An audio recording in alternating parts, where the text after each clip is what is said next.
All right, this video I'm going to do in front of a mirror because I'm going to be using mirrors as a tool.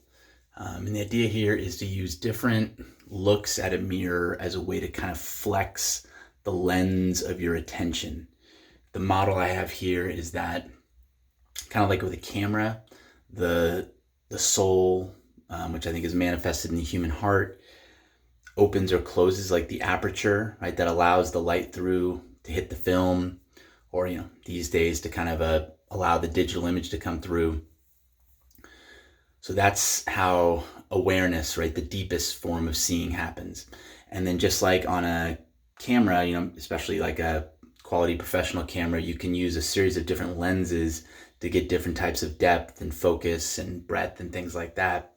I think our attention functions that way. We have actually different lenses of attention that we can kind of affix onto our camera, so to speak. And that gives us these different perspectives, right? One we may use at work when we're dialed in on a task. Another we use at a large sporting event or a concert to kind of take in the whole scene. Again, all through the same aperture of awareness, the light ultimately goes, but it's first kind of bent or shaped by those lenses of attention. And one way to kind of get a feel for those lenses of attention is, I think, to do some mirror work and to feel those lenses kind of bend and flex and see the way they affect the way information goes through that aperture.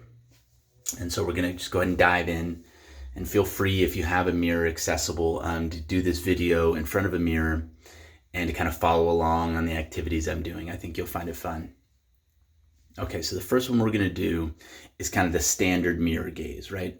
Most of us stand in front of mirrors multiple times a day.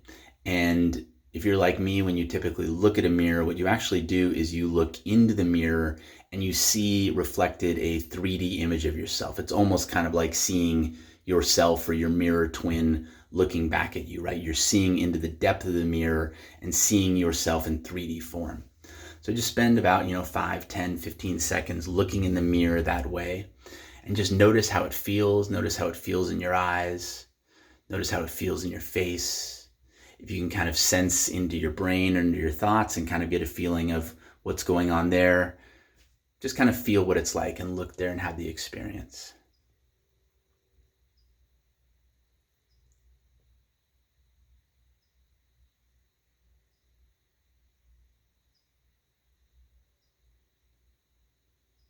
Okay. So now the next lens of attention we're going to do, picture we've got the camera, right? You're like a wedding photographer or a wildlife photographer. And that was one lens you had on, right? We'll call that kind of the 3D in look. The next lens we're going to click onto our camera is the flat lens, right? The two-dimensional lens. Now what we're going to do here is we're going to look at the mirror more, I'm going to call it in tune with reality, right? Because when we look into a mirror, I don't know if you've ever experienced, like you go into like a restaurant or a bar or something like that, you go into a room that has a huge wall mirror, especially if it's the first time you've been there. I've had this experience where I've mistaken that wall mirror for an actual clear air leading to another room. In other words, it's given the space a false sense of spaciousness and depth.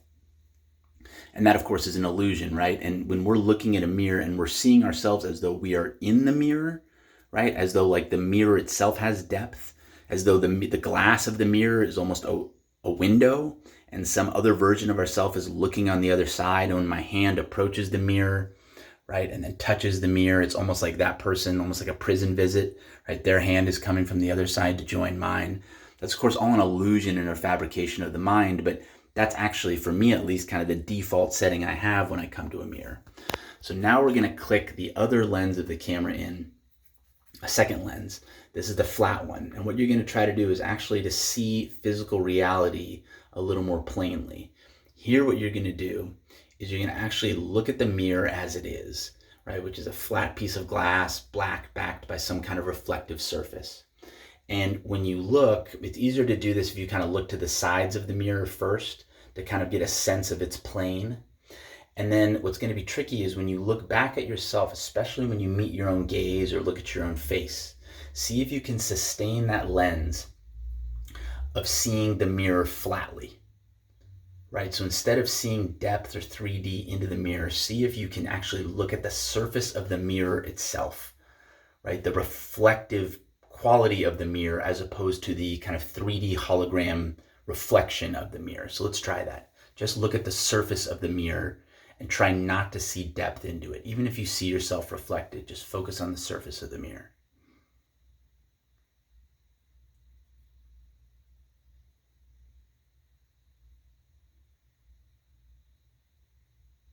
And do some looking at your image. Do some looking away from your image. Again, this is generally easier when you're not looking at your image, because the image has this way of kind of drawing us into itself. And back at the image, my hair, look at my shirt. And then I'm trying to see if I could see the surface of the mirror, the actual reflective surface, and not project into the image of myself. Okay, so that's lens number 2, right? We call the first one kind of the 3D hologram illusion lens. It's almost like a filter. This one was more kind of the flat, plain air lens, where we're actually appreciating the mirror as a flat surface, right? Reflecting a 2D image that the brain is then converting into a 3D image. This next one, we're going to do eyes closed. And what we want to do for this one is when we close our eyes, we're going to want to picture in the mirror of our imagination what we think we actually look like right now. And so we can picture that head on. We can picture that in profile. So just see if you can generate an image of your physical body right now in your imagination, right? And you can focus on your face if you want to. And again, just see if you can picture it kind of head on. See if you can picture it in profile. And notice, are you picturing it the way you look in a mirror? Are you seeing your face kind of reflected in the mind's eye of the imagination, kind of like it's looking back at you? Or are you actually kind of the mirror in the mind's eye looking down at the face? And that raises an interesting question. How would you be able to know the difference? Kind of makes me think about relativity and how when you only have 2 objects, you can't tell which one's in motion and which one's still. Okay. So we've now tried 3 different lenses. The 3D hologram lens of looking into the mirror and constructing this false sense of depth there. We've done more the plain unfiltered lens of just seeing the mirror as a surface. We now took ourselves inside the mind's eye and began to appreciate the way in which the mind is like a mirror, and we can try to generate an image of our body there. Now notice in that 3rd lens too, you might call this kind of the inward lens.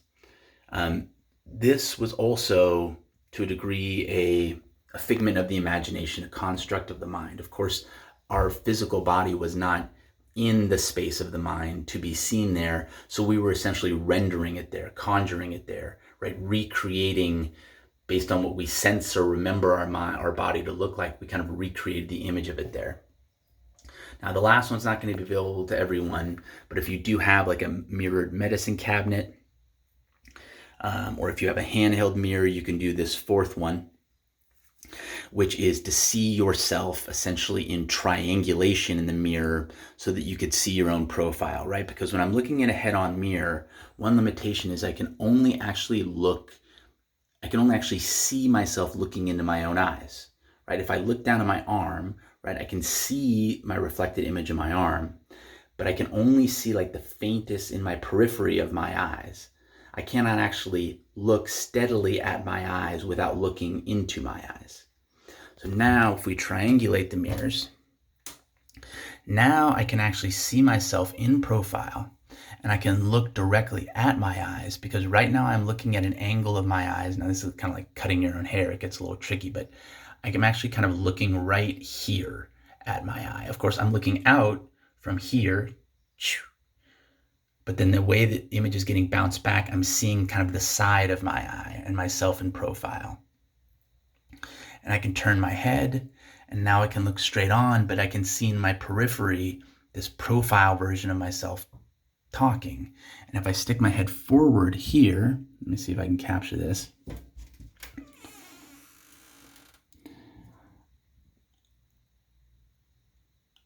Right, so yeah, the image here, let me actually kind of selfie if I can get a different angle. So this just provides me that the camera is not really able to capture what the eye sees here, but there's essentially 1, 2, 3, 4, 5 reflected images I have of myself in this mirror, in this combination of mirrors. And I'll just kind of spin it around to maybe try to give something akin to the eye's perspective. Right? What's the real me? Oh, there I am. And what's interesting, this is a little bit of a tangent, but the John Wick movies play with this a lot. You usually see in the climactic scene, John Wick goes into some kind of prismed, mirrored, holograph laser light place. And I think that in some ways kind of a nod to the way, on a deep level, the mind and the mind's experience of the world is inherently mirrored, or a mirror is a powerful metaphor for the way the mind experiences the world. Because while we have the experience fully integrated as evolved beings in our environment to see the interaction with it as normal and unmediated, the mind, of course, is essentially blind. It only is able to experience the world by the information the senses are giving to it. But the senses don't work the way like a window does, right? The senses, the eye takes information into the retina. I'm going to turn back to the eye takes information into the retina, right? Converts it into electrical signal that goes down the optic nerve. I'm not a scientist here, so I'm just kind of translated roughly my sense of things, right? And goes into the brain, magic gears and whatever generate the experience within the brain of a visual encounter with a physical reality, right? Likewise with touch, right? We have the experience of touching something. But of course, the brain and the mind don't touch directly, right? There's a signal that goes from the point of touching through the nervous system up into the brain, right? And so when our feet fall asleep, for example, or our hands fall asleep, we get that odd experience of numbness, right? Of kind of flatness, of the inability to touch. And for the mind's purposes, it's as though that part of the body is kind of dead. And that's because its encounter of the world is essentially deadened for that time. And so anyway, I think this exercise is interesting and fun, regardless of any additional embellishment I put on it right now. But I encourage you to look back at the experience you have through this mirror, if you've been doing it vicariously through me, and just notice that it's real easy in life to get caught up in the idea that we always have kind of this clear, unmediated, unobstructed view of reality, like we're flowing through space and time and able to see things. And again, my theory on that is that evolution created that so that we weren't constantly sitting here in this metacognition state, pondering how it is that our mind actually interacts with the world. If we ever had that in our evolutionary history, maybe those ancestors didn't pass on their genes, the genes of those who kind of bought into the idea of being able to be in the world fully integrated, fully unmediated, without any thought of how the senses may be kind of creating or rendering the experience for the mind.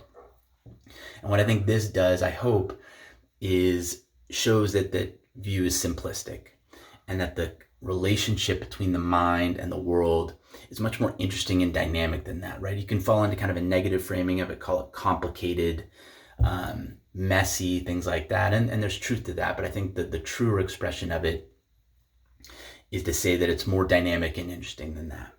And so the next time maybe you're in front of the mirror, see if you can just do at least that first flex, right? See the normal image you have in your face, like you're brushing your teeth, you're kind of looking there. It's almost like you're watching yourself brush your teeth in the mirror by creating the depth in there, seeing the mirror almost kind of like this portal to a reflected reality. Then flex to the two-dimensional surface, then flex within if you can, and then if you can play a little bit in the mirror on mirror action. I just think it's a way to kind of tickle yourself a little bit, tickle your brain a little bit, and just remind yourself that things aren't always as simple and reduced as they seem.